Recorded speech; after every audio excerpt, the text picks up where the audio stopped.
Hello my dear students, welcome to my YouTube channel chemistry for you. आज का ये video one shot video है hydrogen के लिए। हाइड्रोजन चैप्टर को एक ही शॉट में कंप्लीट कर दूंगा आज। आप इत्मीनान से देखो, वीडियो थोड़ा लंबा होगा बट कंप्लीट पैकेज होगा। अगर लास्ट तक इस वीडियो को आप देखते हो तो मैं गारंटी के साथ बोल सकता हूँ कोई भी एग्जाम हो, हाइड्रोजन से क्वेश्चन आएगा तो उसको पक्का बना दोगे। वो जेईई मेन हो, नीट हो, एडवांस हो, कोई भी एग्जाम हो उसमें। देखो सबसे पहले हाइड्रोजन हमारा एक ऐसा एलिमेंट है जिसका इंपॉर्टेंस बहुत ज़्यादा है, क्योंकि हाइड्रोजन मेटल और नॉन मेटल का इंटरफेस माना जाता है। इंटरफेस का मीनिंग हुआ जो हमारे मेटल से भी इंटरेक्ट होता है और हमारे नॉन मेटल से भी इंटरेक्ट होता है, और मेटल और नॉन मेटल के बीच में एक तरह से उसको मानते हैं, इसलिए इसका बहुत इंपॉर्टेंस है। हाइड्रोजन का सबसे पहले हाइड्रोजन वर्ड कहाँ से आया, हाइड्रोजन एलिमेंट का डिस्कवरी कैसे हुआ, इस पर फोकस करते हैं। हेनरी कैवेंडिश नाम के साइंटिस्ट थे जिन्होंने 1766 में हाइड्रोजन एलिमेंट का डिस्कवरी किया। हेनरी कैवेंडिश ने मीन्स बहुत सारे मेटल, जिंक, टीन, इस सब का रिएक्शन करवाया डाइल्यूट एसिड से, और एक गैस प्रोड्यूस हुआ जिस गैस को उन्होंने हाइड्रोजन बोले। हालांकि हाइड्रोजन नाम हेनरी कैवेंडिश का दिया हुआ नहीं है, लेकिन हेनरी कैवेंडिश ने हाइड्रोजन को सबसे पहले डिस्कवर किया। अब इस हेनरी कैवेंडिश के बाद 1783 में लेबॉइजर आए। लेबॉइजर ने यह दिखाया कि वाटर एक्चुअल में हाइड्रोजन गैस के कंबशन से फॉर्म होता है। Means hydrogen gas oxygen gas के कॉम्बिनेशन से वाटर का फॉर्मेशन होता है। तो लेबॉइजर ने क्लियर किया कि ये जो एलिमेंट हमारा हाइड्रोजन, ये एक्चुअल में वाटर फॉर्मिंग एलिमेंट है, और इसी कॉन्सेप्ट से इसका नेम हाइड्रोजन आया। मीन्स एलिमेंट हाइड्रोजन का नेम हाइड्रोजन आया, लेबॉइजर ने दिया। हाइड्रो मीन्स वाटर और जेनॉन मीन्स जेनरेटर मीन्स लेबॉइजर के अकॉर्डिंग हमारा जो हाइड्रोजन है वो वाटर जनरेटर है। मीन्स हाइड्रोजन जो आया, हाइड्रोजन में हाइड्रो है हमारा वाटर से, और जेन आया जेनॉन जनरेटर से। मीन्स लेबॉइजर के according hydrogen water generator element है। एक ऐसा एलिमेंट है जो वाटर को जनरेट करता है, इसलिए इसका नेम होना चाहिए हाइड्रोजन। तो ये क्लियर हो गया। हाइड्रोजन नेम किसने दिया?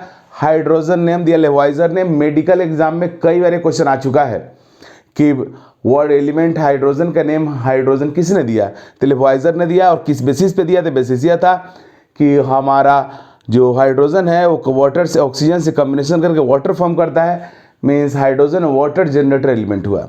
अब अगला रिएक्शन जो बहुत इंपॉर्टेंट है यहाँ पे, लेबॉइजर ने भी रिएक्शन दिया। मीन्स ये बहुत हीट एंड हॉट रिएक्शन है, बहुत इंपॉर्टेंट रिएक्शन अभी तक के। यह बहुत यूनिक रिएक्शन है जिसके पास रिवर्सिबल नेचर होता है। यह रिएक्शन लेबॉइजर ने कराया था। लेबॉइजर ने रेड हॉट आयरन के ऊपर स्टीम को फेंका था, और स्टीम को डिकम्पोज करके, रेड हॉट आयरन स्टीम को डिकम्पोज किया और डिकम्पोज करके हाइड्रोजन गैस प्रोड्यूस किया। तो यह रिएक्शन ही बहुत इंपॉर्टेंस रखता है हाइड्रोजन गैस के डिस्कवरी में। तो ये था हाइड्रोजन गैस का हिस्टोरिकल फैक्ट जो हेनरी कैवेंडिश और लेबॉइजर का नाम था। इसके बाद आगे हम लोग बढ़ते हैं, और अगला पॉइंट हमारा यह है कि हमारे हाइड्रोजन एलिमेंट का हमारे एटमॉस्फेयर में, हमारे अर्थ क्रस्ट में और हमारे यूनिवर्स में क्या परसेंटेज है, क्या पोजीशन है। तो सबसे पहले बता दूं, हाइड्रोजन एलिमेंट बहुत लाइटर होता है, इसलिए हमारे अर्थ के एटमॉस्फेयर में हाइड्रोजन गैस का परसेंटेज बहुत कम रहता है, क्योंकि अर्थ का जो ग्रेविटेशनल पावर है वो दूसरे स्टार्स के रिस्पेक्ट में बहुत कम है। तो यहाँ पे अर्थ के एटमॉस्फेयर में हाइड्रोजन गैस बहुत कम होता है। सिमिलरली अर्थ क्रस्ट के अंदर भी हाइड्रोजन गैस बहुत कम रहता है। अर्थ क्रस्ट के अंदर हाइड्रोजन गैस का परसेंटेज 0.1 होता है। मीन्स टॉप 10 एलिमेंट में हाइड्रोजन आता है, और 10th पोजीशन होता है हमारे हाइड्रोजन का। ओके, अब आगे बढ़ते हैं कि हमारे यूनिवर्स में क्या स्टेटस है। तो यूनिवर्स की अगर बात करें, यूनिवर्स की, तो यूनिवर्स का 70% जो मास है, 70% mass of universe, 70% mass of universe hydrogen की वजह से है। मीन्स पूरे यूनिवर्स का जितना भी मास है उसका 70% मास हाइड्रोजन एलिमेंट की वजह से है। आप समझ सकते हो। इसके पीछे रीजन क्या है? इसके पीछे जितने भी स्टार्स हमारे हैं, सभी स्टार्स के अंदर हाइड्रोजन है। हाइड्रोजन से ही हमारे सारे भी स्टार्स बने हुए हैं, और इसके वजह से पूरे यूनिवर्स का जो मास हो जाता है उसका 70% मास हमारे हाइड्रोजन की वजह से है। अब अगर एटम के लेवल पे बात करें, दुनिया में जितने भी यूनिवर्स में हमारे पूरे यूनिवर्स में जो हमारे एटम्स है, जो एटम का एग्जिस्टेंस है, उसका 90 to 95% जो हमारा एटम्स है वह एटम हाइड्रोजन है। मीन्स पूरे यूनिवर्स में जितने भी एटम्स है उसमें 90 to 95% एटम्स हाइड्रोजन है। आप समझ सकते हो हाइड्रोजन कितना ज़्यादा डाइवर्सिफाइड है अगर हम बात यूनिवर्स का करें तो। ओके, अब अगला पॉइंट आता है कि इतने यूनिवर्सल एलिमेंट का पोजीशन क्या है हमारे पीटी में। जो हम लोगों ने पीटी बनाया है एलिमेंट्स के स्टडी के लिए, उस पीटी में हाइड्रोजन एटम को हम लोग ग्रुप 1 में रखते हैं। Means position of hydrogen atom.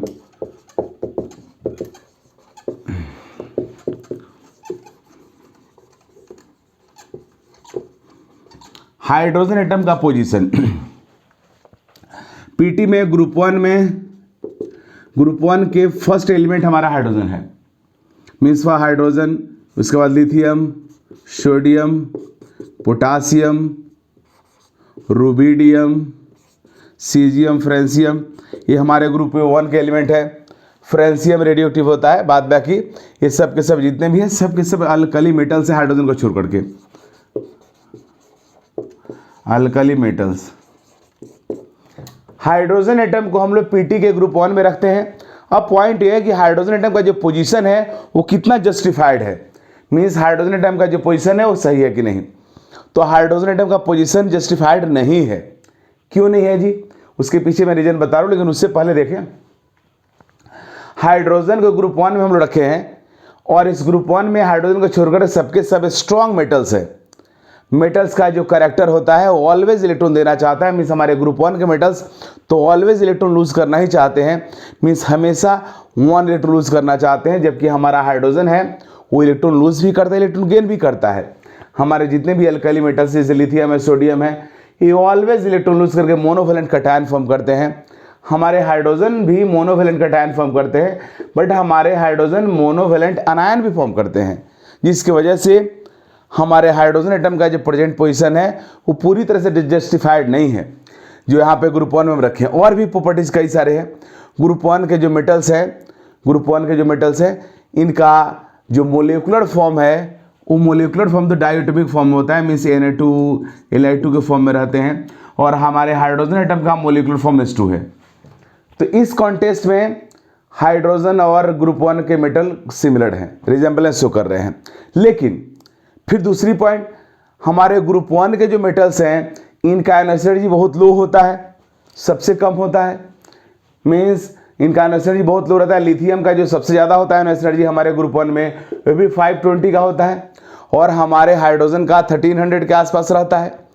इसका मीनिंग हुआ कि हाइड्रोजन एटम का एनर्जी हमारे ग्रुप 1 के मेटल का एनर्जी से बहुत ज़्यादा रहता है। इस पॉइंट ऑफ व्यू से हम लोग बोलेंगे कि हमारा हाइड्रोजन एटम ग्रुप 1 एलिमेंट के साथ रिजेंबलेंस शो नहीं कर रहा है। मीन्स कुछ प्रॉपर्टी ऐसे है जो हाइड्रोजन एटम का ग्रुप 1 मेटल के साथ रिजेंबल करता है, सिमिलर रहता है। जैसे पहला, दोनों मोनोवैलेंट कटायन फॉर्म करते हैं, दोनों का वैलेंस इलेक्ट्रॉन 1 होता है, दोनों का डायटोमिक फॉर्म, दोनों का मोलिकुलर फॉर्म डायटोमिक होता है। ये सब हुआ जो इनका सिमिलरिटीज़ है। लेकिन डिसिमिलरिटीज़ ये है कि हमारा हाइड्रोजन एटम मोनोवैलेंट एनायन भी फॉर्म करता है जो येलो नहीं करता है। हमारा हाइड्रोजन एटम का एनर्जी वेरी हाई होता है in comparison to these metals, जिसकी वजह से हाइड्रोजन एटम का जो प्रेजेंट पोजीशन है ग्रुप 1 ये जस्टिफाइड नहीं है। अब जस्टिफाइड नहीं है तो हाइड्रोजन एटम को कहाँ रहना चाहिए? तो ग्रुप 17 जो है वो भी हाइड्रोजन के ऊपर क्या करता है जी, दावा ठोकता है कि हाइड्रोजन को मेरे यहाँ रहना चाहिए। अब ग्रुप 17 कैसे बोलता है मेरे यहाँ रहना चाहिए? तो ग्रुप 17 बोलता है कि हम जैसे फ्लोरीन है, क्लोरीन है, ब्रोमीन है, आयोडीन है। ग्रुप 17 इसमें भी स्टैटिन है लेकिन ये रेडियो एक्टिव होता है। ग्रुप 17 एलिमेंट भी बोलता है कि हमारा वैलेंसी 1 है, उनका भी वैलेंसी 1 है, क्योंकि हमारे जो जितने भी ग्रुप 17 एलिमेंट्स हैं सबके आउटर मॉसल में 7 इलेक्ट्रॉन्स रहता है। मीन्स सबके पास 1 इलेक्ट्रॉन शॉर्ट ऑफ होता है ऑक्टेट से। मीन्स सब एक इलेक्ट्रॉन लेना चाहता है। हाइड्रोजन भी अपना स्टेबिलिटी के लिए एक ही इलेक्ट्रॉन लेना चाहता है। इनका कॉमन वैलेंसी 1 है, हाइड्रोजन का भी कॉमन वैलेंसी 1 है। ये लोग भी मोनोवैलेंट एनायन फॉर्म करते हैं X माइनस, और हाइड्रोजन भी मोनोवैलेंट एनायन फॉर्म करते हैं X माइनस। इस बेसिस पे ग्रुप 17 दावा करता है कि भाई हाइड्रोजन को मेरे यहाँ रहना चाहिए, क्योंकि हाइड्रोजन का बहुत सारा प्रॉपर्टी मुझसे रिजेंबल करता है। फिर ये भी बोलता है कि मेरा डायटोमिक फॉर्म, हमारा मोलिकुलर फॉर्म डायटोमिक है और हाइड्रोजन का भी मोलिकुलर फॉर्म डायटोमिक है। तो these are the similarities between halogens and group halogens and hydrogen. So on the basis of these similarities, group 17 said hydrogen should present in my group। अब group 17 बोल रहा है कि hydrogen को मेरे यहाँ आना चाहिए, लेकिन जब हाइड्रोजन ग्रुप 17 बोलता है कि हाइड्रोजन को मेरे यहाँ आना चाहिए, तो फिर बोला जाता है कि नहीं, बहुत सारे प्रॉपर्टीज ऐसे हैं ग्रुप 17 का जो हाइड्रोजन से मैच नहीं करते हैं। जैसे हमारे ग्रुप 17 के एलिमेंट्स हैं वो पॉलीवैलेंसी शो करते हैं। फ्लोरीन को छोड़ दो तो जितने भी क्लोरीन है, ब्रोमीन है, आयोडीन है, मोर देन 1 वैलेंसी शो करते हैं, जबकि हाइड्रोजन हमेशा 1 वैलेंस शो करता है, मोनोवैलेंट होता है। तो यहाँ डिफरेंस हो गया हैलोजन से। दूसरा फिर प्रॉपर्टी यह है कि जितने भी हमारे हैलोजेंस हैं इनका इलेक्ट्रॉन गन इंथैल्पी का वैल्यू बहुत निगेटिव होता है, जबकि हाइड्रोजन का इलेक्ट्रॉन इंथैल्पी लो होता है।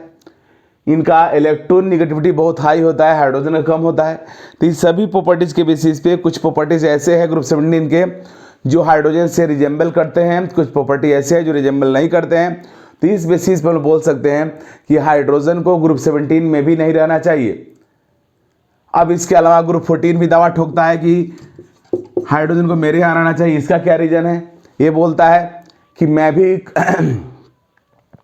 भी कोवेलेंट बॉन्ड फॉर्म करना चाहता हूँ और हाइड्रोजन भी कोवेलेंट बॉन्ड फॉर्म करना चाहता है। इस बेसिस पे हम दोनों का नेचर बहुत हद तक मैच करता है। मैं भी कोवेलेंट बॉन्ड का ही सपोर्ट करता हूँ, इसलिए हाइड्रोजन को मेरे यहाँ आना चाहिए। लेकिन हाइड्रोजन से तो बहुत सारा मीन्स कार्बन से तो हमारे जो ग्रुप 14 के एलिमेंट्स कार्बन है, इनसे तो हाइड्रोजन का बहुत सारा प्रॉपर्टी डिसमैच करता है, मैच नहीं करता है, इसलिए इनका दावा बहुत मजबूत नहीं है। लेकिन 17 का तो है। तो इस तरीका से ग्रुप 1 हो या ग्रुप 17 हो, किसी के साथ भी हाइड्रोजन का पूरा प्रॉपर्टी मैच नहीं करता है। कुछ प्रॉपर्टी रिजेंबल करता है, कुछ डिसएग्री होता है। इसके बेसिस पर हम लोग बोल सकते हैं कि हाइड्रोजन एटम का जो पोजीशन है वो डिस्प्यूटेड है। और अगर एग्जैक्ट हाइड्रोजन एटम का पोजीशन देखा जाए तो पूरे पीटी में हाइड्रोजन एटम के लिए कोई जगह ही नहीं है, उसको पीटी से निकाल के बाहर कर देना चाहिए। जिस तरीके से हम लोगों ने डीएनए ब्लॉक एलिमेंट्स को पीटी से बाहर रखते हैं, मेन पीटी से, उस तरीका से हाइड्रोजन को बाहर करना चाहिए, तभी एक पोजीशन हो सकता है। क्योंकि पीटी में ऐसा कोई दूसरा प्लेस नहीं है जहां पे हाइड्रोजन का पोजीशन पूरी तरह से जस्टिफाइड हो, और जहां पे है वहां तो जस्टिफाइड एकदम ही नहीं है। ओके, तो यह था हाइड्रोजन के पोजीशन की बात। अब हम लोग आगे बढ़ते हैं और अगला पॉइंट हम पढ़ेंगे कि हाइड्रोजन जो हमारा है इसके आइसोटोप्स का क्या कंडीशन है। Isotopic forms of hydrogen, isotopic forms of hydrogen हम लोग पढ़ेंगे। हेलो, तो ये है हाइड्रोजन का आइसोटोप्स। हाइड्रोजन के 3 आइसोटोप्स होता है, एक को बोलते हैं प्रोटियम, दूसरे को ड्यूटेरियम, तीसरे को ट्राइटियम, राइट। प्रोटियम जो हमारा है, ये जिसको नॉर्मल हाइड्रोजन बोलते हैं, यही है। इसके पास 1 प्रोटॉन रहता है, कोई न्यूट्रॉन नहीं रहता है, इसको P से रिप्रेजेंट करते हैं। दूसरा होता है ड्यूटेरियम, इसके पास प्रोटॉन का नंबर इसके पास भी 1 होता है। आइसोटोप्स के पास जितने भी आइसोटोप्स होते हैं किसी एलिमेंट के, सबके पास प्रोटॉन का नंबर सेम रहता है। तो इनका प्रोटॉन 1 और इनके पास न्यूट्रॉन भी 1 होता है, इसलिए इनका मास नंबर 2 हो गया। इनको कैपिटल D से रिप्रेजेंट करते हैं। तीसरा है ट्राइटियम, जहाँ पे प्रोटॉन 1 न्यूट्रॉन 2 रहता है, राइट। अब ये 3 आइसोटोप्स हुए हमारे हाइड्रोजन के। तीनों आइसोटोप्स के बारे में अगर बात करें परसेंटेज का, तो हमारे ड्यूटेरियम का परसेंटेज होता है 0.015%। आप समझ सकते हो कि 100% में इसका परसेंटेज कितना कम है। मीन्स हमारा हाइड्रोजन ऑलमोस्ट अपने प्रोटियम के फॉर्म में रहता है।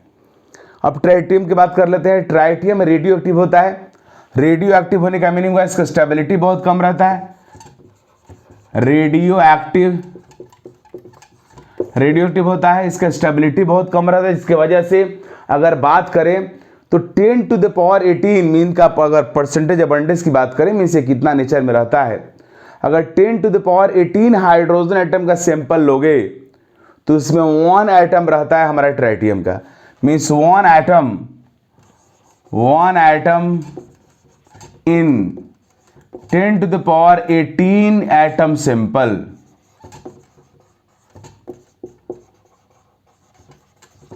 तो आप समझ सकते हो कि 10 to the power 18 एटम्स में 1 एटम रहता है मतलब हमारे प्रोटियम में ट्राइटियम का। इसका मीनिंग हुआ कि इसका परसेंटेज बहुत बहुत कम रहता है। तो हम लोग बोल सकते हैं कि हमारा हाइड्रोजन एटम ऑलमोस्ट अपने प्रोटियम के फॉर्म में एग्जिस्ट करता है। ड्यूटेरियम का परसेंटेज बहुत कम होता है और ट्राइटियम का परसेंटेज तो एक तरह से निग्लिजिबल ही रहता है।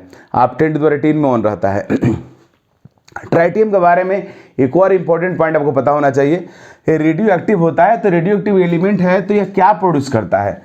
तो यहाँ पे न्यूक्लियर फिजिक्स में, न्यूक्लियर केमिस्ट्री पढ़ाया जाता है कि अगर एटॉमिक नंबर किसी एलिमेंट का 20 या 20 से कम है तो n/p का रेशियो जब 1 होता है तभी वो ज़्यादा स्टेबल होता है। अगर n/p का रेशियो 1 से अगर कम या ज़्यादा है तो वह एलिमेंट अनस्टेबल होता है, वो न्यूक्लियाई अनस्टेबल होता है। तो यहाँ पे ट्राइटियम में n/p का रेशियो कितना है जी? ट्राइटियम में n/p का रेशियो है, n/p है 2। इसका मीनिंग हुआ कि ट्राइटियम हमारा अनस्टेबल होगा। तो यह ट्राइटियम स्टेबलाइज होने के लिए कौन सा पार्टिकल प्रोड्यूस करेगा? तो n/p 2 है। स्टेबल कब होगा? जब n/p का वैल्यू 1 हो। तो n/p का वैल्यू 1 कब 1 होने का मीनिंग हुआ कि न्यूट्रॉन के नंबर को कम करना होगा और प्रोटॉन के नंबर को बढ़ाना होगा। तो यहाँ पे एलिमेंट करता क्या है ट्राइटियम कि अपने न्यूट्रॉन को प्रोटॉन में कन्वर्ट करता है। और जब भी न्यूट्रॉन प्रोटॉन में कन्वर्ट होगा, न्यूट्रॉन जब प्रोटॉन में कन्वर्ट होगा तो न्यूट्रॉन का हमारा मास नंबर 1 है और इस पर चार्ज 0 होता है और प्रोटॉन का चार्ज +1 होता है और मास नंबर भी 1 होता है। तो इसको बैलेंस करने के लिए साथ में बीटा पार्टिकल बाहर निकलता है जिसका मास ऑलमोस्ट 0 होता है और चार्ज -1 होता है। तो क्लियर हो गया कि हमारा ट्राइटियम डिसइंटीग्रेट होकर क्या प्रोड्यूस करेगा? बीटा पार्टिकल प्रोड्यूस करता है, राइट। ये बहुत इंपॉर्टेंट पॉइंट है, कई बार एग्जाम में आ चुका है कि ट्राइटियम जो हाइड्रोजन का रेडियो एक्टिव आइसोटोप है क्या प्रोड्यूस करता है? तो बीटा पार्टिकल प्रोड्यूस करता है। तो यह हुआ हमारा हाइड्रोजन का आइसोटोप्स। इसमें प्रोटियम के बाद ड्यूटेरियम का इंपॉर्टेंस है क्योंकि इसका परसेंटेज रहता है। ड्यूटेरियम को हम लोग हैवी हाइड्रोजन बोलते हैं क्योंकि इसका एटॉमिक मास ज़्यादा रहता है और इसकी वजह से यह इसका जो हमारा हाइड्रोजन एटम का एलिमेंट मीन्स मोलिकुलर फॉर्म है उसमें हेवी हो जाता है। हम लोग ड्यूटेरियम को हेवी हाइड्रोजन बोलते हैं, ड्यूटेरियम को हेवी हाइड्रोजन बोलते हैं। अब इसके बारे में थोड़ी बात हम लोग कर लेते हैं।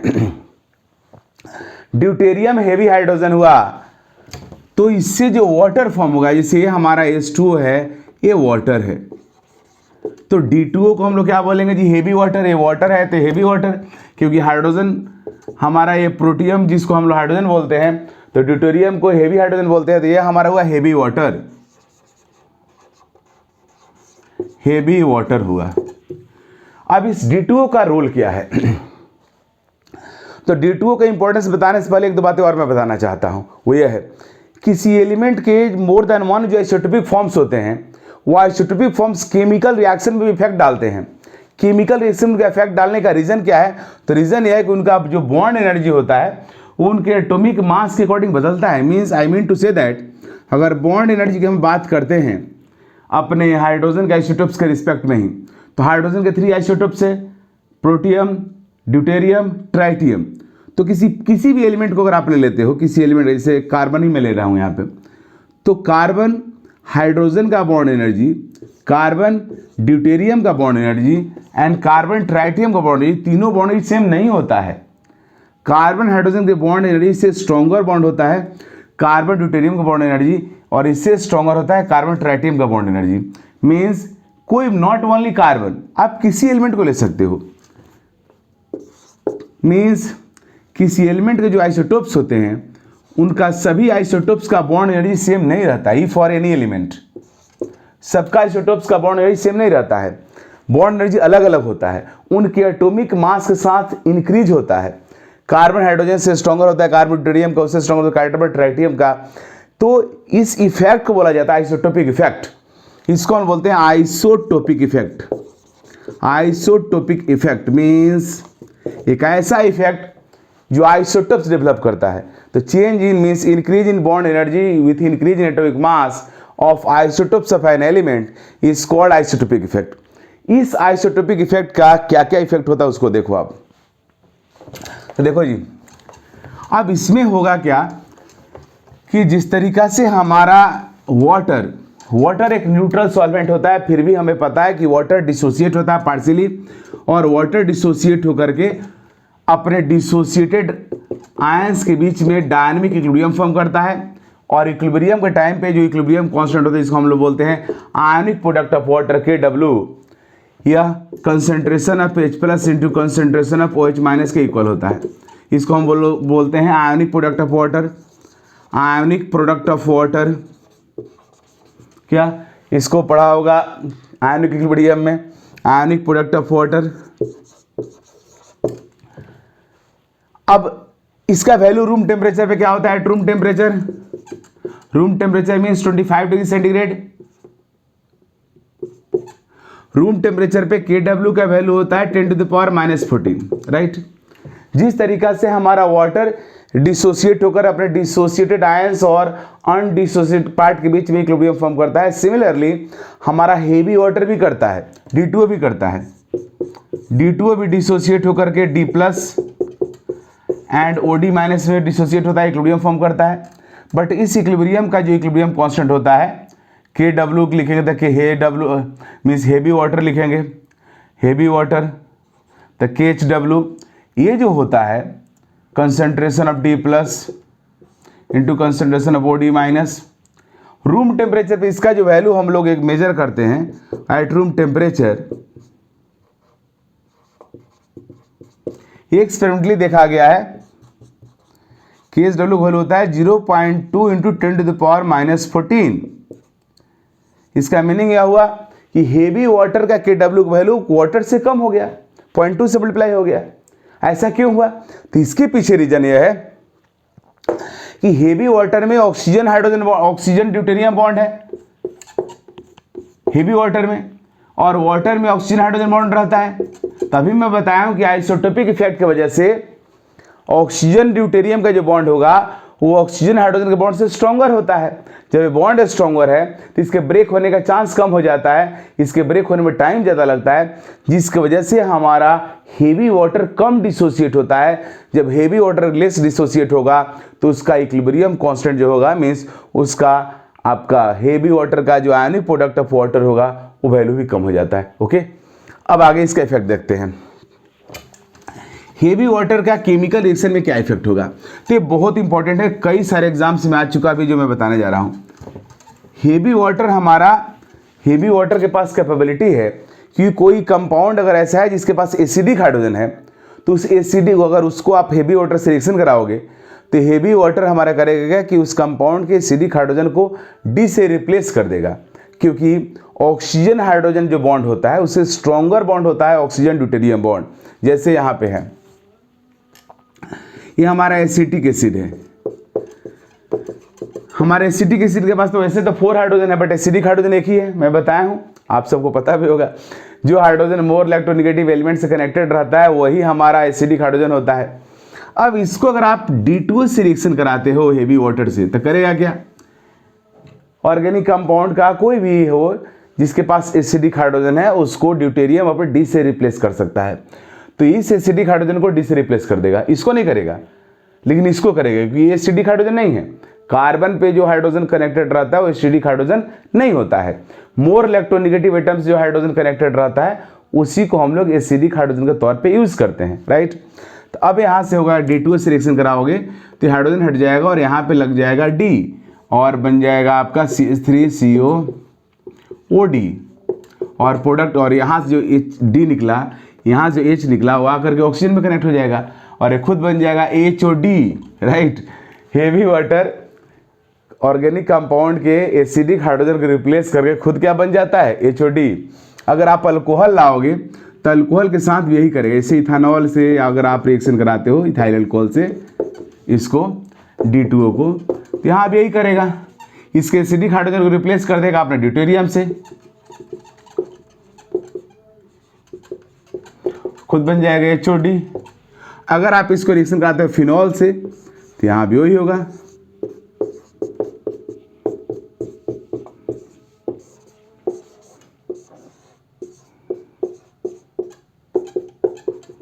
राइट। इसके अलावा जहाँ जहाँ आप वाटर का इस्तेमाल करते हो कई जगह पे इसका इस्तेमाल कर सकते हो। जैसे बहुत सारे कंपाउंड के हाइड्रोलाइसिस में वाटर का यूज़ करते हैं। जैसे आप SO3 को अगर आप रिएक्शन कराते हो वाटर से H2O से तो क्या फॉर्म होता है, H2SO4 फॉर्म होता है। उसी तरीक़ा से अगर आप SO3 को वाटर के जगह पे D2S से रिएक्शन कराओगे तो क्या फॉर्म होगा, D2SO4 फॉर्म हो जाएगा। ये है सल्फ्यूरिक एसिड, इसको बोलेंगे क्या बोलेंगे, इसको बोले ड्यूटरेटेड सल्फ्यूरिक एसिड। मीन्स ऐसा सल्फ्यूरिक एसिड जहाँ पर ड्यूटेरियम का इस्तेमाल हुआ है। अब जिस तरीक़ा से मैं पढ़ाया हूँ, आपसे पढ़े भी होंगे कि अगर आप कैल्शियम कार्बाइड को वाटर से रिएक्शन कराते हो, वाटर से रिएक्शन कराओगे तो क्या होता है, कैल्शियम कार्बाइड में कैल्शियम हाइड्रोक्साइड फॉर्म होता है और साथ में एसिटिलीन प्रोड्यूस होता है। उस तरीक़ा से अगर यहाँ पे D2O का इस्तेमाल करोगे तो यहाँ भी वही होगा, फॉर्म होगा CaO2 का होल 2 प्लस C2DT। ये C2DT यह हुआ, एसिटिलीन में हाइड्रोजन की जगह पे क्या लग जाएगा, ड्यूटेरियम में लग जाएगा। तो इस तरीक़ा से जहाँ जहाँ वाटर काम करता है वहाँ पे कर सकता है। अब पॉइंट ये है कि ड्यूटेरियम मीन्स हेवी वाटर को हम लोग प्रिपेयर कैसे करते हैं। तो हेवी वाटर का प्रिपरेशन करने का मेथड है electrolysis of aqueous solution of sodium hydroxide, उसके इलेक्ट्रोलाइसिस से भी करते हैं। और electrolysis of ordinary water means heavy water का प्रिपरेशन कैसे करते हैं D2O का, तो ऑर्डिनरी वाटर का इलेक्ट्रोलाइसिस करते हैं। Electrolysis of ordinary water,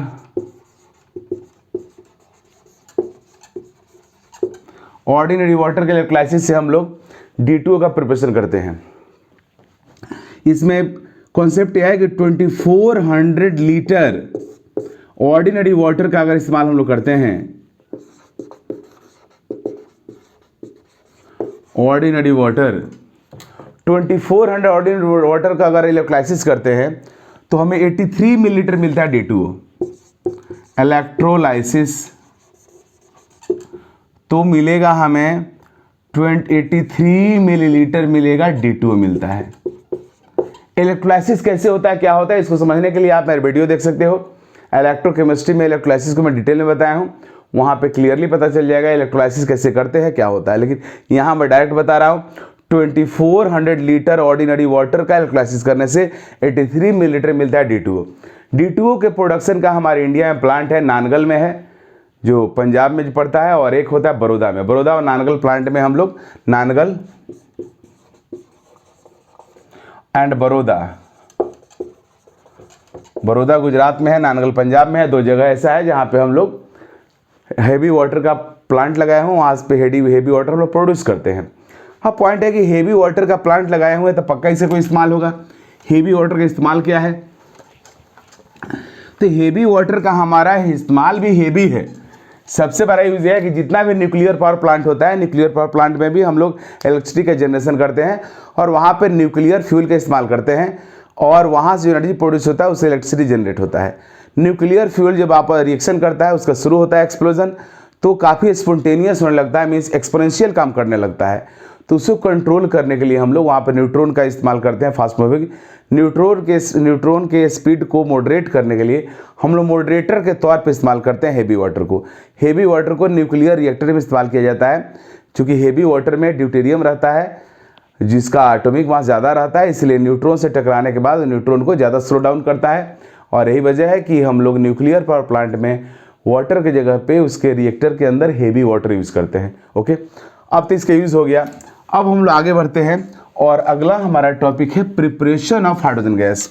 means hydrogen gas का हम लोग प्रिपरेशन पढ़ेंगे।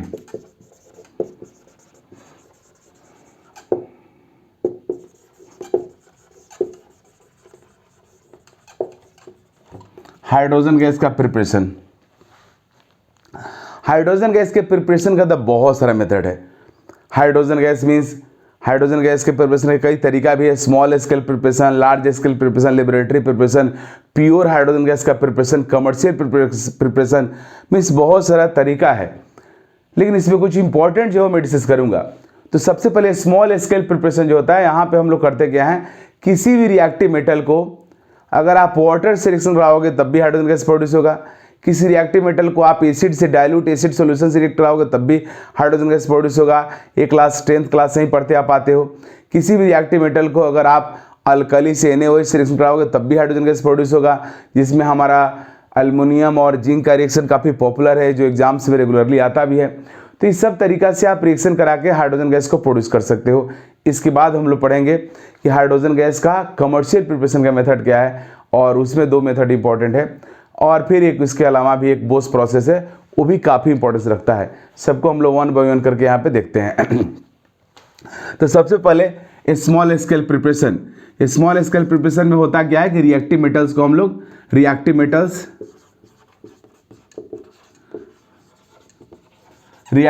का हम लोग वाटर से रिएक्शन कराते हैं तब भी हाइड्रोजन गैस प्रोड्यूस होता है। हम लोग रिएक्टिव मेटल्स को डाइल्यूट एसिड से रिएक्शन कराते हैं तब भी हाइड्रोजन गैस प्रोड्यूस होता है। रिएक्टिव मेटल्स को हम लोग NaOH से मीन्स अल्कली से रिएक्शन कराते हैं तब भी हाइड्रोजन गैस प्रोड्यूस होता है। ये सब हमारा इंपॉर्टेंट रिएक्शंस है, मीन्स जनरल ट्रेंड है जिसको आप याद रख सकते हो। अब इसमें एक रिएक्शन ले लेते हैं।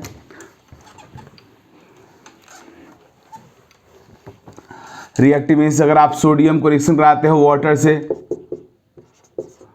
तो सोडियम हाइड्रोक्साइड फॉर्म होगा, साथ में हाइड्रोजन गैस प्रोड्यूस होगा, राइट। अगर आप सोडियम को रिएक्शन कराते हो डाइल्यूट एसिड से मीन्स HCl से तो NaCl प्रोड्यूस होगा, साथ में हाइड्रोजन गैस प्रोड्यूस होगा। अगर आप सोडियम को रिएक्शन कराते हो डाइल्यूट H2SO4 से तब भी सोडियम सल्फेट प्रोड्यूस होगा, Na2SO4, साथ में हाइड्रोजन गैस प्रोड्यूस होगा। तो आप लेकिन यहाँ पे एक बात को ध्यान रखना होगा कि आप HNO3 का इस्तेमाल नहीं करोगे, नाइट्रिक एसिड का हम इस्तेमाल नहीं करते हैं, क्योंकि नाइट्रिक एसिड हमारा काफ़ी नाइट्रिक एसिड हमारे एसिड के साथ साथ ये ऑक्सीडाइजिंग एजेंट भी है, इसलिए नॉर्मली इसका इस्तेमाल हम नहीं करते हैं। लेकिन नाइट्रिक एसिड कुछ केसेस में, जैसे हमारा मैग्नीशियम है और मैग्नीज है, इससे नाइट्रिक एसिड भी रिएक्शन करके हाइड्रोजन गैस, लेकिन उस समय हम लोग बहुत डाइल्यूट रखते हैं, मीन्स 1 to 2% कंसंट्रेशन वाला नाइट्रिक एसिड लेते हैं। नाइट्रिक एसिड के साथ साथ बहुत ही पावरफुल ऑक्सीडाइजिंग एजेंट है, इसलिए हमारा नाइट्रिक एसिड रेस्ट एसिड जैसा बिहेव नहीं करता है, क्योंकि इसका ऑक्सीडाइजिंग पावर भी डोमिनेट हो जाता है। लेकिन ये दूसरे मतलब हमारे नाइट्रिक एसिड को किसी मेटल से रिएक्शन कराओगे तो मेटल नाइट्रेट बना देगा, और साथ ही में वो अपने आप को भी रिड्यूस कर लेता है, और NO2 और N2O ये सब प्रोड्यूस करता है। लेकिन HNO3 हमारा मैग्नीशियम से रिएक्शन करता है, और मैग्नीज से 2 मेटल ऐसे हैं जिसे रिएक्शन करता है विथ वेरी लो कंसंट्रेशन। जब HNO3 के कंसंट्रेशन को बहुत कम रखते हैं तो यहाँ पे एसिड जैसा बिहेव करता है, और मैग्नीशियम नाइट्रेट के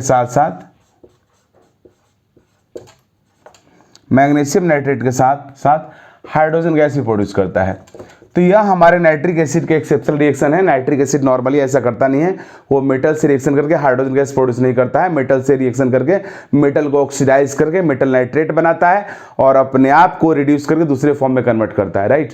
लेकिन ये एक रिएक्शन है जहाँ पे हमारा मैग्नीशियम और मैग्नीज के साथ भी करता है, दोनों के साथ, मैग्नीशियम और मैग्नीज दोनों के साथ नाइट्रिक एसिड रिएक्शन करके हाइड्रोजन गैस प्रोड्यूस करता है, राइट। इसके बाद हम लोग देखते हैं अब अगला जो प्रिपरेशन हमारा है कि प्योर हाइड्रोजन गैस हम लोग कैसे प्रिपेयर करेंगे।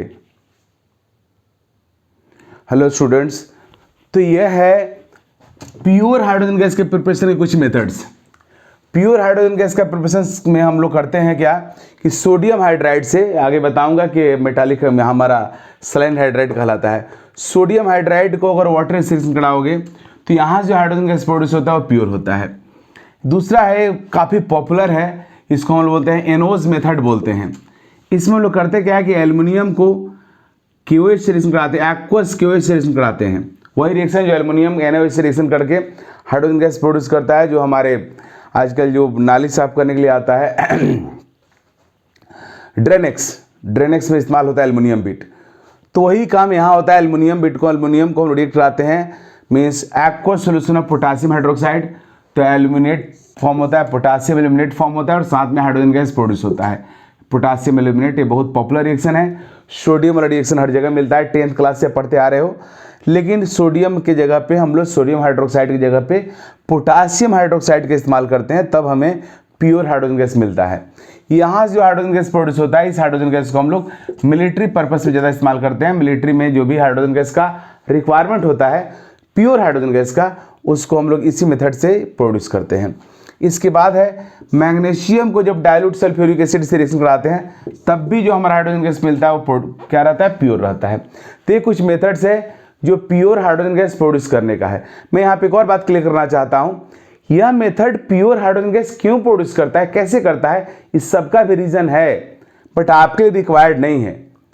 आप जिस पर्पस के लिए पढ़ाई कर रहे हो, इसमें हमें में जो है वो रीजन आपको नहीं पढ़ना, हर टॉपिक का रीजन है, हर पॉइंट का रीजन है, लेकिन इसको रीजन की जरूरत नहीं है। अभी आपको इतना पता होना चाहिए कि प्योर हाइड्रोजन गैस प्रोड्यूस करने के कौन कौन से मेथड्स हैं, और ऐसा प्योर हाइड्रोजन गैस प्रोड्यूस करने के मेथड्स हैं।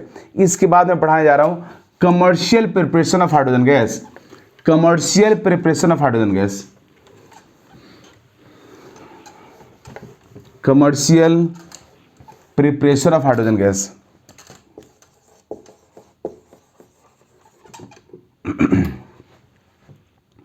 Commercial preparation of hydrogen gas,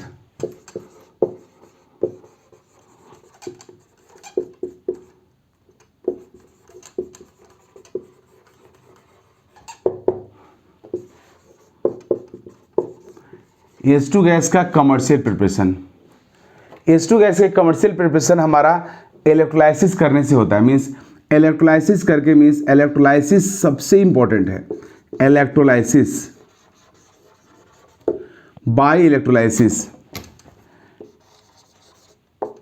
commercial preparation में नंबर 1 है बाय इलेक्ट्रोलाइसिस, मीन्स इलेक्ट्रोलाइसिस करके हम हाइड्रोजन गैस को प्रिपेयर करते हैं। किसी भी एक्वस सॉल्यूशन का इलेक्ट्रोलाइसिस अगर आप करोगे हाइड्रोजन गैस, तो वहाँ पे बाई प्रोडक्ट के तौर पे पक्का फॉर्म होगा। जैसे हम लोग देखते हैं यहाँ पे इलेक्ट्रोलाइसिस हम लोग करने जा रहे हैं aqueous solution of NaOH। NaOH का इलेक्ट्रोलाइसिस अगर आप करोगे तब भी हाइड्रोजन गैस प्रोड्यूस होगा। एक्वस सॉल्यूशन में NaOH के लो, aqueous solution of NaCl, brine को, इसको कंसंट्रेटेड सोडियम क्लोराइड सॉल्यूशन को ब्राइन बोलते हैं, इसका करो तब भी हाइड्रोजन गैस प्रोड्यूस होगा। अगर आप aqueous solution of sulphuric acid करो तब भी मिलेगा। मीन्स ऑल केसेस में हाइड्रोजन गैस प्रोड्यूस होगा। चलिए हम सोडियम क्लोराइड को लेते हैं और इसको देखते हैं। Aqueous solution of sodium chloride, sodium chloride के एक्वस सॉल्यूशन में सोडियम प्लस है, Cl माइनस है, H प्लस है, OH माइनस है, क्योंकि वाटर है तो H प्लस OH माइनस भी है। अब यहाँ हम लोग इसका इलेक्ट्रोलाइसिस करने जा रहे हैं प्लैटिनम इलेक्ट्रोड से। प्लैटिनम इलेक्ट्रोड है हमारा, है प्लैटिनम इलेक्ट्रोड से इस sodium chloride, aqueous sodium chloride का हम लोग इलेक्ट्रोलाइसिस करेंगे। इलेक्ट्रोलाइसिस में रूल होता है कि हमारे सॉल्यूशन के अंदर का जो कटायन होता है कैथोड पे जाता है और इलेक्ट्रॉन गेन करके डिस्चार्ज होता है, और एनायन हमारा एनोड पे जाता है और जाकर के इलेक्ट्रॉन लूज करके डिस्चार्ज होता है और प्रोडक्ट प्रोड्यूस करता है।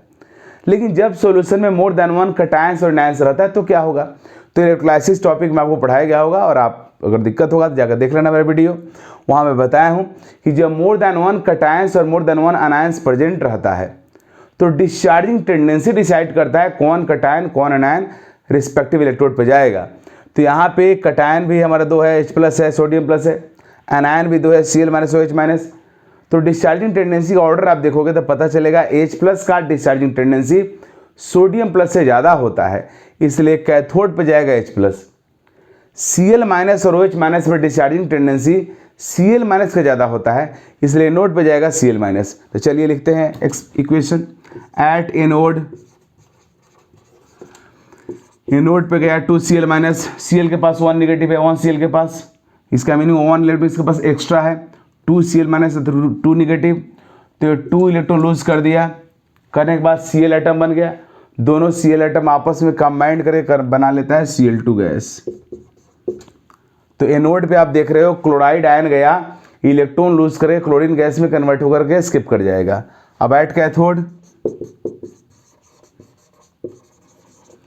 2H+ गया, जो इलेक्ट्रॉन यहाँ पे लूज हुआ है उसी इलेक्ट्रॉन को गेन करता है, गेन किया और हाइड्रोजन गैस बन के रिलीज हो गया।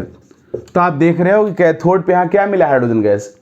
तो आप किसी का भी कैल्शियम आप सोडियम हाइड्रोक्साइड के कोई सोल्यूशन का करो या सोडियम क्लोराइड का करो या सल्फ्यूरिक एसिड सोल्यूशन का करो, ऑल केसेस में आपको हाइड्रोजन गैस कैथोड पे रिलीज होगा।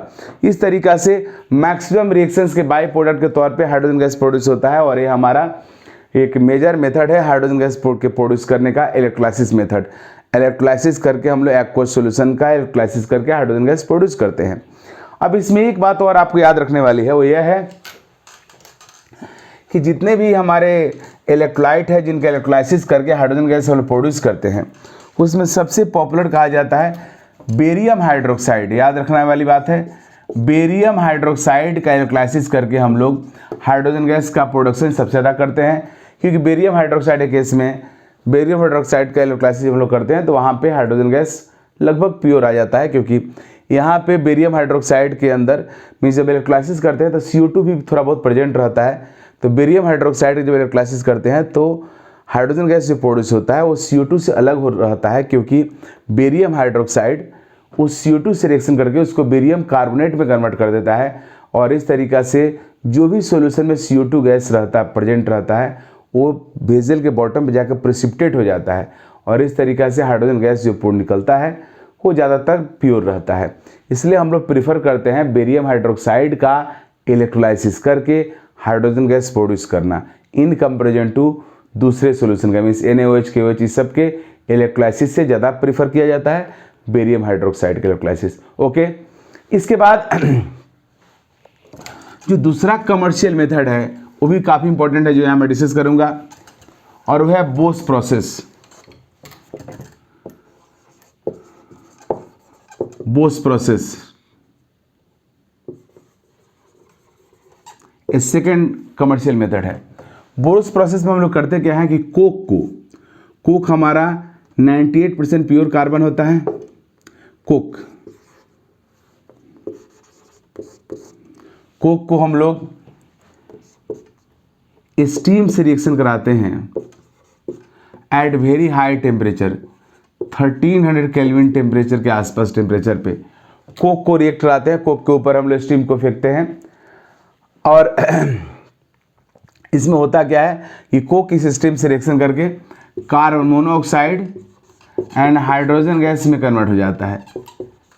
इस कार्बन मोनोऑक्साइड और हाइड्रोजन गैस का जो कॉम्बिनेशन है इनके मिक्सचर को बोलते हैं वाटर गैस बोलते हैं। मीन्स इस बोस प्रोसेस में हम लोग कोक को स्टीम से रिएक्शन करा के पहले वाटर गैस बनाते हैं और अगला स्टेप में वाटर गैस से फिर हाइड्रोजन गैस प्रोड्यूस करते हैं। तो पहले इसके बारे में थोड़ा और समझ लें। ये जो बोस प्रोसेस में हमारा वाटर गैस फॉर्म हुआ, वाटर गैस कार्बन मोनोऑक्साइड और हाइड्रोजन गैस के कॉम्बिनेशन को बोलते हैं वाटर गैस।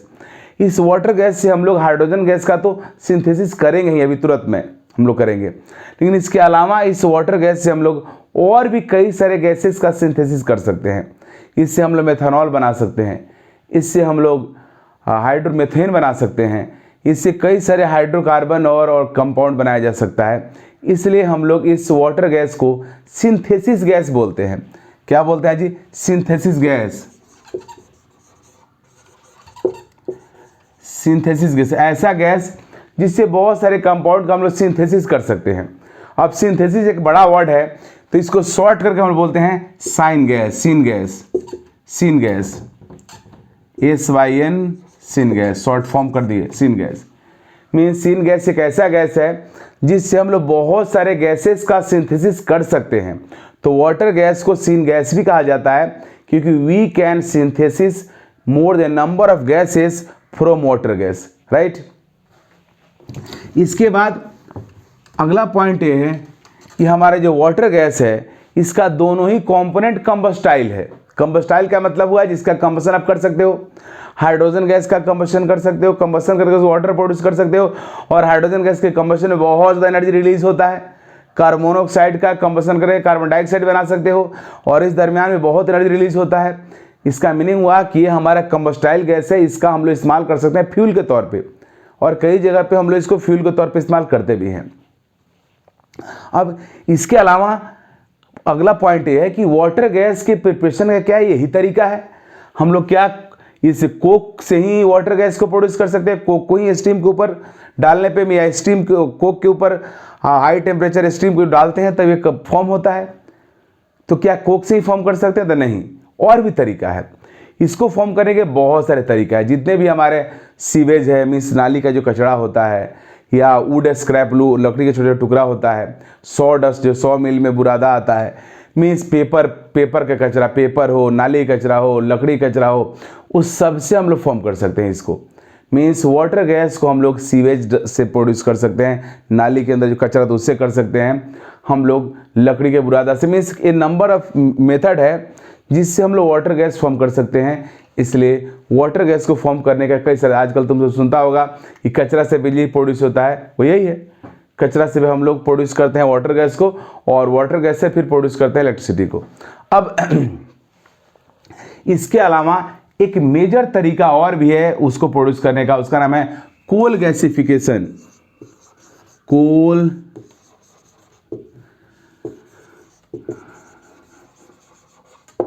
कोल गैसिफिकेशन से अभी हम लोग वाटर गैस को प्रोड्यूस करते हैं। इसमें करते हैं क्या? कोल को, ये कोल है, कोयला है, इसके ऊपर भी हम लोग स्टीम डालते हैं,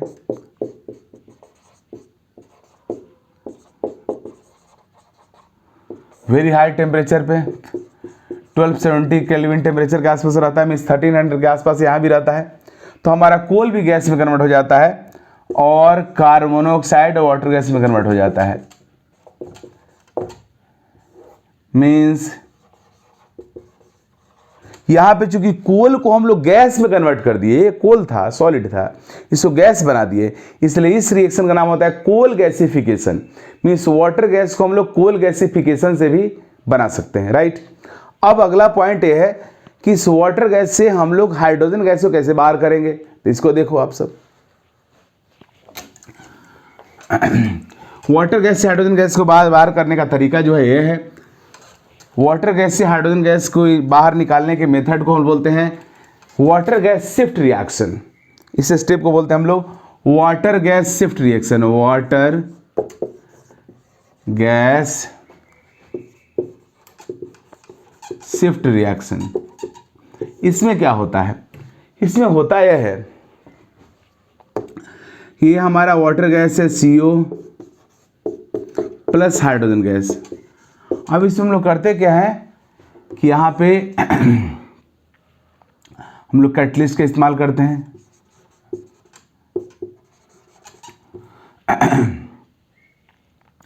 और 673 केल्विन टेम्परेचर भी रखते हैं।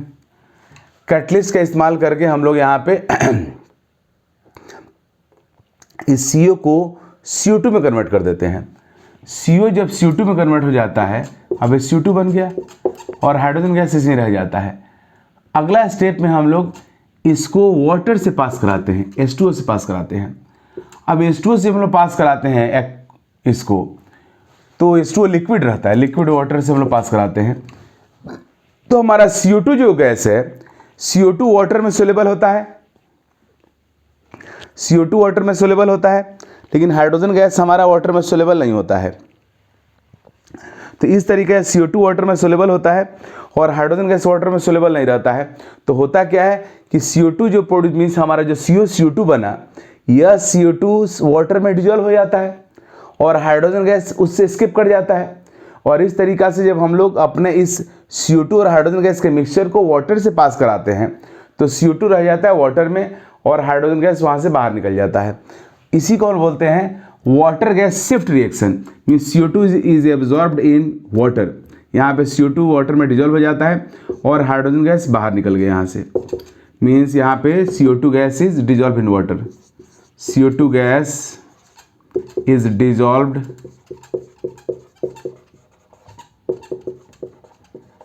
इन वाटर, और यहाँ से हाइड्रोजन गैस शिफ्ट कर बाहर निकल जाता है।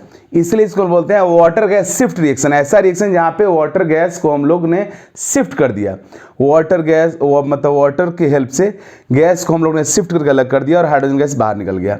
हालांकि एक और बात यहाँ मैं बताऊँगा, इस रिएक्शन में हम लोग हाइड्रोजन के वाटर गैस के साथ साथ हम लोग वाटर भी लेते हैं, जो वाटर इसको CO को CO2 बनाता है और फिर CO2 बनाने के बाद हम लोग इसको वाटर से फिर दोबारा पास कराते हैं और बहुत जो CO2 बना वाटर में डिजॉल्व हो जाता है। लेकिन पूरी तरह से CO2 वाटर में डिजॉल्व नहीं होगा, डेफिनेटली कुछ जगह CO2 बाहर निकलेगा ही, क्योंकि आपको पता है कोल्ड ड्रिंक्स जो आप पीते हैं उसमें CO2 ही रहता है।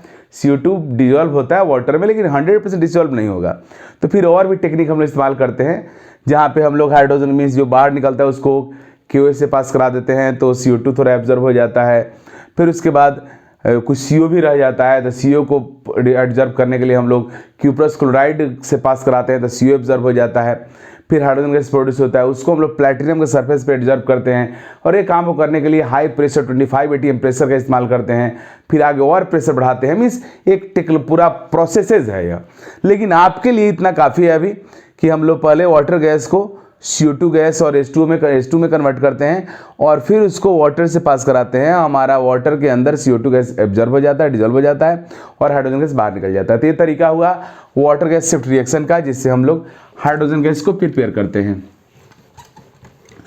अब इसके बाद कमर्शियल मेथड और भी है, लेकिन इंपॉर्टेंट यही था। अब हम लोग आगे बढ़ते हैं, लेकिन इसमें एक और चीज़ मैं यहाँ बताना चाहूँगा, वो है portable source of hydrogen gas. Portable source of H2 gas. H2 gas का पोर्टेबल सोर्स क्या है? तो कैल्शियम हाइड्राइड CH2 को हम लोग हाइड्रोलिथ बोलते हैं, इसको हम लोग बोलते हैं हाइड्रोलिथ। हाइड्रोलिथ, ये हाइड्रोलिथ जो हमारा है, हाइड्रोलिथ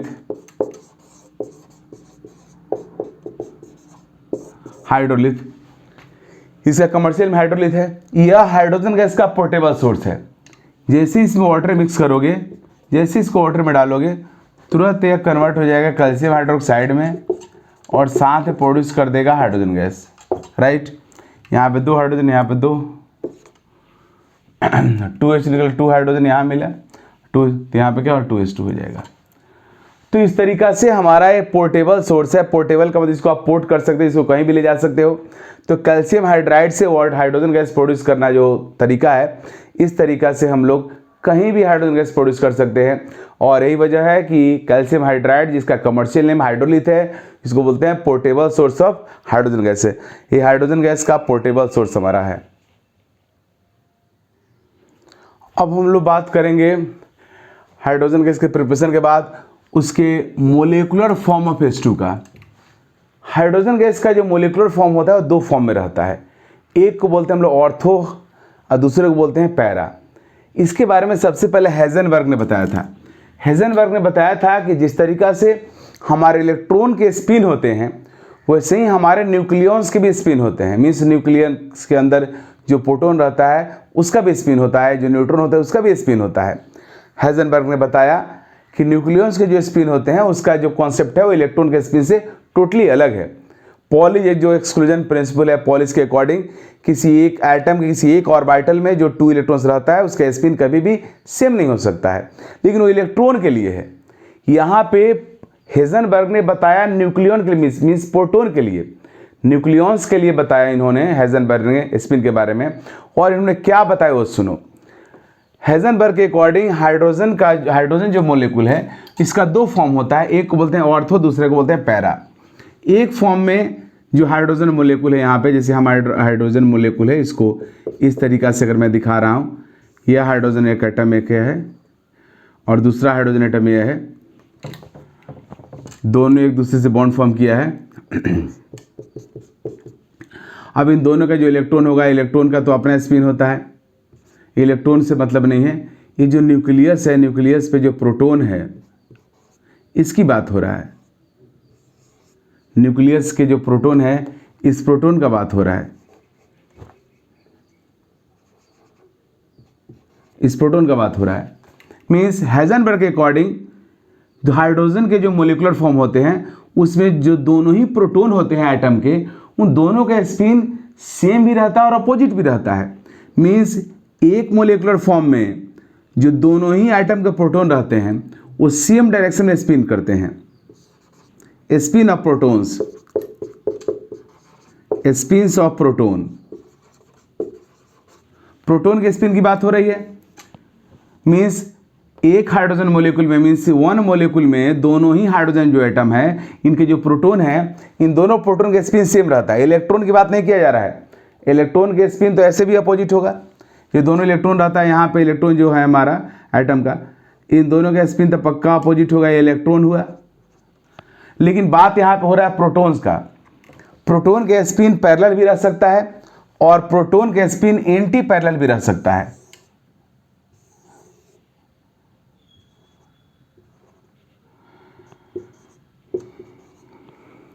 मीन्स हेजनबर्ग के अकॉर्डिंग प्रोटॉन के स्पिन पैरेलल और एंटी पैरेलल दोनों रह सकता है। मीन्स स्पिन सेम डायरेक्शन में भी हो सकता है और स्पिन अपोजिट डायरेक्शन में भी हो सकता है, स्पिन ऑफ प्रोटॉन्स। हेजनबर्ग ने बताया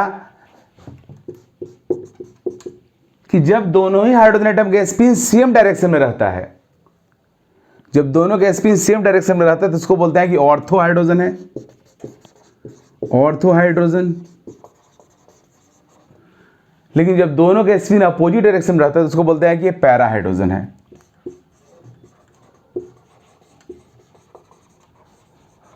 पैरा हाइड्रोजन मीन्स हेजनबर्ग के अकॉर्डिंग हमारा हाइड्रोजन का मोलिकुलर फॉर्म दो होता है। एक में उसके प्रोटॉन्स का स्पिन पैरेलल रहता है और दूसरे में उसके प्रोटॉन का स्पिन एंटी पैरेलल रहता है। यहाँ पे देख लो, दोनों के स्पिन का डायरेक्शन क्लॉकवाइज है, यहाँ पे एक का क्लॉकवाइज, एक का एंटी क्लॉकवाइज है। तो जब दोनों का सेम स्पिन होगा तो उसको बोलेंगे हम लोग ऑर्थो हाइड्रोजन, दोनों का जो अपोजिट होगा तो बोलेंगे पैरा हाइड्रोजन। ये दो फॉर्म होता है। अब इस दोनों ही फॉर्म को हेजनबर्ग ने क्या बोला कि ये दोनों एक तरह से हाइड्रोजन एटम का न्यूक्लियर आइसोमर है। मीन्स दोनों ही मोलिकुलर फॉर्म जो है वो हाइड्रोजन के मोलिकुलर फॉर्म जो है इसको न्यूक्लियर आइसोमेरिक फॉर्म भी बोला जाता है। मीन्स दोनों फॉर्म को क्या बोलेंगे हम लोग? Nuclear isomeric form, nuclear isomeric form बोलते हैं। ये न्यूक्लियर आइसोमेरिक फॉर्म्स हुआ। Means hydrogen exist in its two nuclear isomeric forms, molecular hydrogen not atomic. Molecular hydrogen exist in its two nuclear isomeric form, one is called ortho and other is called para. At 0 Kelvin temperature, mind it, I am saying about 0 Kelvin temperature. At 0 Kelvin temperature हमारा पूरा का पूरा hydrogen para form में रहता है, 100% para form में रहता है, ऑर्थो फॉर्म में 0%। लेकिन जैसे जैसे टेम्परेचर इंक्रीज होता है पैरा फॉर्म का परसेंटेज डिक्रीज होता है और ऑर्थो फॉर्म का परसेंटेज इंक्रीज होता है। And at room temperature, at room temperature means 298 kelvin temperature पे ऑर्थो फॉर्म का परसेंटेज होता है 75 एंड पैरा फॉर्म का रहता है 25%। हालांकि इसके बाद इसके ऊपर और टेम्परेचर बढ़ाते हैं तब भी यह परसेंटेज अब इंक्रीज नहीं होता है। मीन्स ऑर्थो और पैरा का जो परसेंटेज है वो 75 और 25 ही रहता है।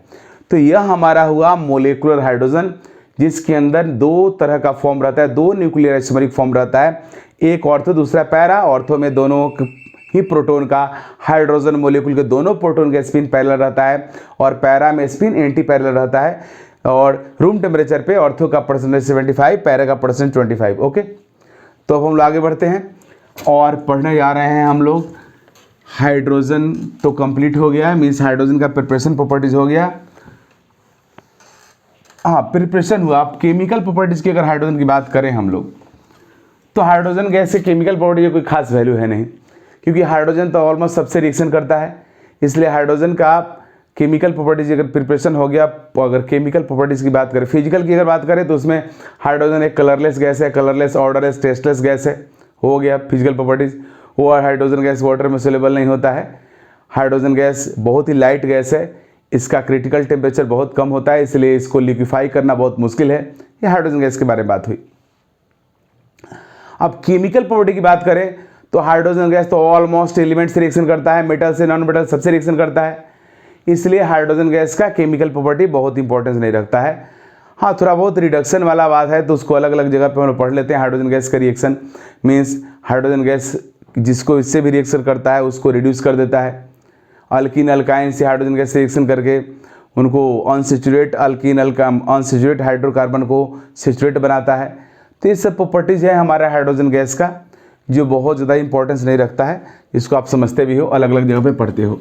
मेन हम लोग आगे बढ़ते हैं और वो पढ़ते हैं हाइड्रोजन गैस का हाइड्राइड। यह बहुत इंपॉर्टेंट है। Hydrides of hydrogen.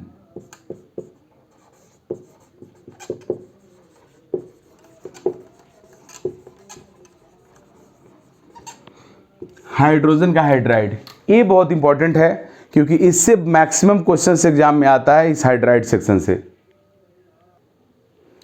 हाइड्रोजन के जो हाइड्राइड कंपाउंड्स है ये एक बाइनरी कंपाउंड होता है। बाइनरी का मीनिंग ऐसा कंपाउंड जो 2 एलिमेंट से बनता है। हाइड्रोजन का हाइड्राइड बाइनरी है। इस पूरे हाइड्राइड्स को हम लोग 3 टाइप में डिवाइड करके पढ़ते हैं।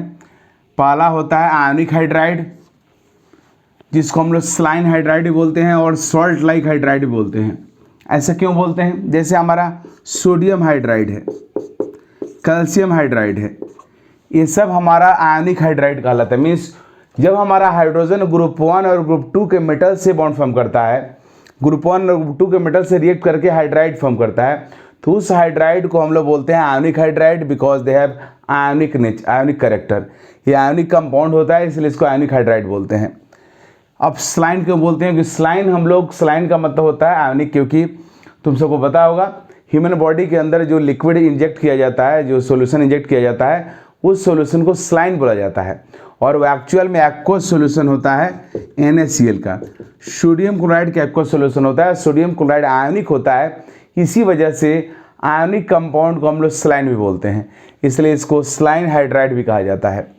उसके बाद सॉल्ट लाइक हाइड्राइड, देखी बात है, आयनिक कंपाउंड होता है, आयनिक जो सॉल्ट होते हैं आयनिक कंपाउंड होते हैं, इसलिए हम लोग इनको सॉल्ट लाइक हाइड्राइड भी बोलते हैं। अब यहाँ पे एक इम्पॉर्टेंट पॉइंट आपको बताना है कि ये फॉर्म कैसे होता है। तो आयनिक हाइड्राइड जब भी सोडियम को हाइड्रोजन से रिएक्शन कराओगे हाई टेम्परेचर पे तो सोडियम हाइड्राइड फॉर्म होता है। उसी तरीक़े से कैल्शियम को रिएक्शन कराओगे हाइड्रोजन से तो ये भी कैल्शियम हाइड्राइड फॉर्म होगा। और किसी भी ग्रुप 1 ग्रुप 2 के मेटल को हाइड्रोजन गैस से रिएक्शन कराओगे, हाई टेम्परेचर हीट करना पड़ेगा तो उस मेटल का हाइड्राइड फॉर्म हो जाएगा। मीन्स हमारे ये सॉल्ट लाइक हाइड्राइड फॉर्म हो जाएगा। यहाँ एक इम्पॉर्टेंट पॉइंट और है कि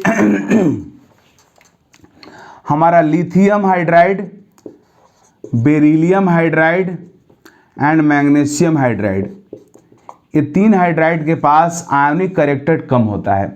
मीन्स ये लोग डोमिनेंट कोवेलेंट कैरेक्टर रखता है, इनके पास कोवेलेंट नेचर होता है, राइट। लिथियम हाइड्राइड ऊपर तो थोड़ा कम होता है, इनको अगर हटाते हैं, लिथियम हाइड्राइड को हटा दे रहा हूँ, तो बेरिलियम हाइड्राइड और मैग्नीशियम हाइड्राइड के पास तो डोमिनेंट कोवेलेंट कैरेक्टर होता है। हमारा बेरिलियम हाइड्राइड तो पॉलीमेरिक फॉर्म में एग्जिस्ट करता है, आगे हम लोग एस ब्लॉक में इसको पढ़ते भी हैं। हमारा बेरिलियम हाइड्राइड और मैग्नीशियम हाइड्राइड भी कोवेलेंट पॉलीमेरिक फॉर्म में एग्जिस्ट करता है, क्योंकि उनके पास डोमिनेंट कोवेलेंट कैरेक्टर होता है। तो लिथियम हाइड्राइड को हम लोग बाहर कर देते हैं, बट बेरिलियम हाइड्राइड और मैग्नीशियम हाइड्राइड के पास ज़्यादा डोमिनेंट कोवेलेंट कैरेक्टर होता है। ये कोवेलेंट कैरेक्टर के लिए रिस्पॉन्सिबल कौन होता है? तो कटायन का चार्ज डेंसिटी। बेरिलियम और मैग्नीशियम में +2 चार्ज रहता है, इसलिए beryllium hydride means beryllium hydride जो है और मैग्नीशियम हाइड्राइड है, इसमें कोवेलेंट कैरेक्टर हमारे मैग्नीशियम हाइड्राइड के रिस्पेक्ट में बहुत ज़्यादा होता है। और इस तरीक़ा से हमारा ये कंपाउंड जो है वो डोमिनेंट कोवेलेंट कैरेक्टर वाला हो जाता है। तो स्लाइन हाइड्राइड में एक्सेप्शन के तौर पे याद रखेंगे कि बेरिलियम और मैग्नीशियम का हाइड्राइड आयनिक कंपाउंड के तौर पे काउंट नहीं होता है, ये उनके पास डोमिनेंट कोवेलेंट कैरेक्टर रहता है। ओके,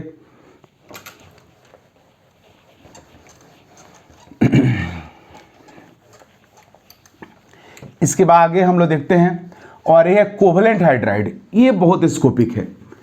कोवेलेंट हाइड्राइड नेम के अकॉर्डिंग, सेकेंड है कोवेलेंट हाइड्राइड, यह नॉन मेटल के साथ फॉर्म करता है हमारा हाइड्राइड हाइड्रोजन। मीन्स ग्रुप 13 से लेकर के ग्रुप 17 तक के एलिमेंट्स हाइड्रोजन से रिएक्शन करके कोवलेंट हाइड्राइड फॉर्म करते हैं, कोवलेंट हाइड्राइड फॉर्म करते हैं। ग्रुप 13 से लेकर ग्रुप 17 तक एलिमेंट हाइड्रोजन गैस से रिएक्शन करके कोवलेंट हाइड्राइड फॉर्म करते हैं। अब इन कोवलेंट हाइड्राइड के 3 टाइप्स है, कोवलेंट हाइड्राइड का 3 टाइप्स है, कोवलेंट हाइड्राइड के 3 टाइप्स है। पहला टाइप जो हमारा है इसको हम बोलते हैं electron deficient hydride, electron deficient hydride. और यह हाइड्राइड कौन फॉर्म करता है? तो ग्रुप 13 के एलिमेंट हाइड्रोजन गैस से रिएक्शन करके इलेक्ट्रॉन डिफिशिएंट हाइड्राइड फॉर्म करता है। As for example boron hydrogen से रिएक्शन करके BH3 फॉर्म करता है। BH3 में बोरॉन के पास 6 इलेक्ट्रॉन नहीं रहता है। एल्युमिनियम भी हाइड्रोजन से रिएक्शन करके AlH3 फॉर्म करता है। यहाँ भी एल्युमिनियम के पास, एल्युमिनियम के आउटर मोस्ट शेल में 6 इलेक्ट्रॉन रहता है। Means group 13 elements hydrogen gas से रिएक्शन करके जो हाइड्राइड फॉर्म करता है वो हाइड्राइड इलेक्ट्रॉन डिफिशिएंट होता है। उसके बाद दूसरा है, सेकेंड हमारा होता है कोवलेंट हाइड्राइड में, वो है electron precise hydride, electron precise hydride. Precise का मतलब होता है एक्यूरेट, करेक्ट, मीन्स जितना जरूरत है उतना ही हमारे पास इलेक्ट्रॉन है। इलेक्ट्रॉन प्रिसाइज हाइड्राइड ये कौन फॉर्म करता है? तो ये ग्रुप 14 एलिमेंट फॉर्म करता है। ग्रुप 14 एलिमेंट हाइड्रोजन गैस से रिएक्शन करके इलेक्ट्रॉन प्रिसाइज हाइड्राइड फॉर्म करता है। इस तरह के हाइड्राइड में हमारे पास न इलेक्ट्रॉन की कमी रहती है न एक्सेस रहता है। जैसे कार्बन हाइड्रोजन से रिएक्शन करके CH4 फॉर्म करता है। CH4 में कार्बन का ऑक्टेट फुलफिल भी है और कार्बन के पास कोई लोन पेयर भी नहीं है। तो इस तरह के हाइड्राइड को बोलेंगे इलेक्ट्रॉन प्रिसाइज है, मीन्स न इलेक्ट्रॉन की कमी है न इलेक्ट्रॉन एक्सेस है।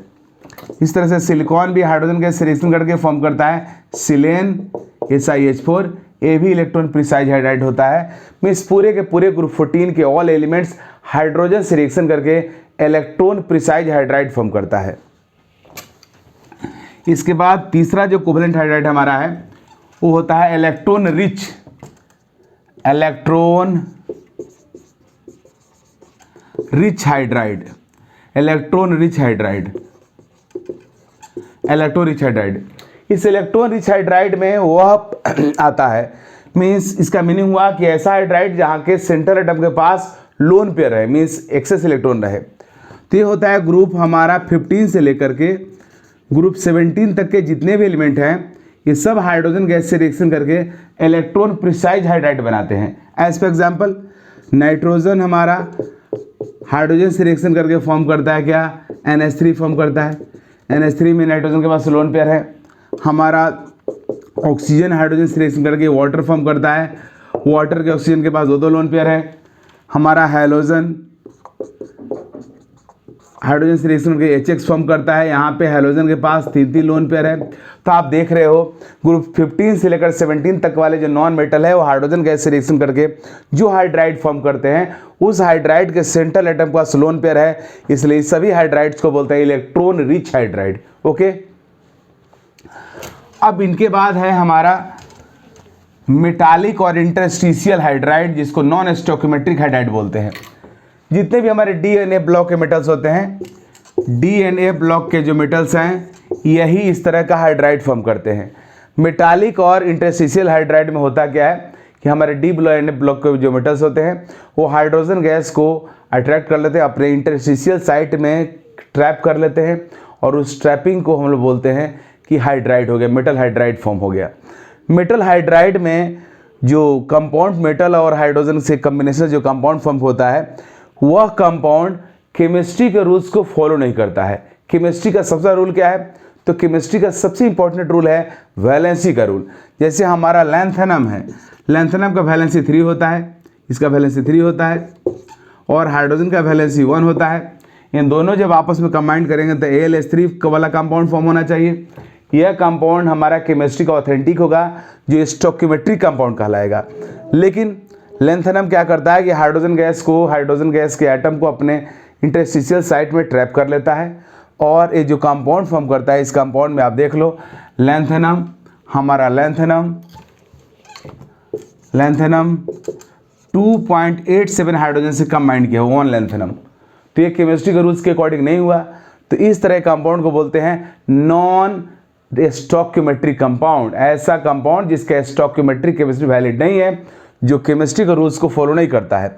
ये स्टोइकियोमेट्री का मीनिंग होता है वह एक मेथड जिसमें हम लोग कंपाउंड के जो एलिमेंट्स रहते हैं उनके मास को मेजर कर सकते हैं on the basis of rules of chemistry. लेकिन अगर कोई कंपाउंड केमिस्ट्री के रूल्स को बिना फॉलो किए बनता है तो उस कंपाउंड को बोलते हैं नॉन स्टोइकियोमेट्रिक कंपाउंड। तो हमारा मेटालिक हाइड्राइड जो होता है वो नॉन स्टोइकियोमेट्रिक हाइड्राइड होता है और ये डीएनए ब्लॉक के मेटल्स फॉर्म करते हैं। जैसे हमारा लैंथेनम फॉर्म किया, एट्रिबियम फॉर्म किया, क्रोमियम मीन्स ग्रुप हमारा जो 6 वाला मेटल क्रोमियम है, केवल क्रोमियम यही एक फॉर्म करता है, chromium hydride CrH। Vanadium form करता है, देख लो 1 वेनेडियम 0.5 हाइड्रोजन से कनेक्टेड है। तो इस तरीक़ा से ये सब कंपाउंड जितने भी हैं ये सब केमिस्ट्री के रूल को फॉलो किए बिना बने हैं, इसलिए सबको बोलते हैं नॉन स्टोइकियोमेट्रिक हाइड्राइड। अब इसको इंटरस्टिशियल कंपाउंड क्यों बोलते हैं? क्योंकि हम लोग मानते हैं कि हमारा जो मेटल का जो क्रिस्टल है, मेटालिक क्रिस्टल, जहाँ पे मेटल कटायन पूरे क्रिस्टल में रेगुलरली अरेंज रहता है, ऐसा हम लोग मानते हैं। और मेटल के जो वैलेंस इलेक्ट्रॉन्स रहते हैं पूरे क्रिस्टल में मोबाइल रहते हैं, हम लोग ऐसा मानते हैं। और ये हमारा मेटालिक क्रिस्टल है। अब मेटालिक क्रिस्टल में जहाँ जहाँ मेटल कटायन प्रेजेंट है उस सब जगह को हम लोग बोलते हैं लैटिस साइट। इस सारे पोजीशन को बोलते हैं लैटिस साइट। जहाँ जहाँ मेटल प्रेजेंट है वो लैटिस साइट, वो इलेक्ट्रॉन वैलेंस इलेक्ट्रॉन, इस तरीक़ा से वैलेंस इलेक्ट्रॉन हमारे मेटल में मोबाइल रहता है, घूमते रहता है और मेटल कटायन इस तरह से अरेंज रहता है। ये हमारा मेटालिक क्रिस्टल है। जहाँ जहाँ मेटल कटायन है सबको बोलते हैं हम लोग लैटिस साइट और लैटिस पॉइंट बोलते हैं, पॉइंट बोलते हैं। और जो खाली जगह रहता है एम्प्टी स्पेस